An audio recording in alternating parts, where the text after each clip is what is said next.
Welcome to Das garden. এক তরলেই বাজিমাত। বন্ধুরা দেখুন, এই ধরনের বাগান ভর্তি পিটুনিয়া পেতে গেলে আপনাকে এই তরলটি ব্যবহার করতেই হবে, নাহলে এই ধরনের ফুল পাবেন না, এত বড় বড় ফুল পাবেন না। তরলটি কি সেটা বলছি, ভিডিওটি মন দিয়ে একটু দেখুন, স্কিপ করে দেখবেন না প্লিজ।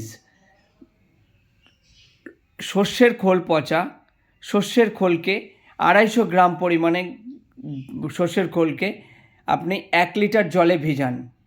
10 থেকে 15 দিন পচাবার পরে সেটাকে 10 লিটার জলের সঙ্গে পাঞ্চ করবেন। পাঞ্চ করে প্রত্যেকটা গাছের গোড়ায় দিয়ে দিন।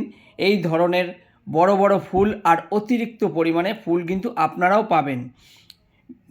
বন্ধুরা দেখুন, আর গাছ রোপণের সময় যে ধরনের মাটি দিয়ে দেওয়ার প্রয়োজন কিচেন ওয়েস্ট দিয়ে, সেটা তো দিচ্ছি। ভিডিওটি ভালো লাগলে লাইক শেয়ার কমেন্টস করবেন, প্লিজ চ্যানেলটিকে সাপোর্ট করে দেবেন।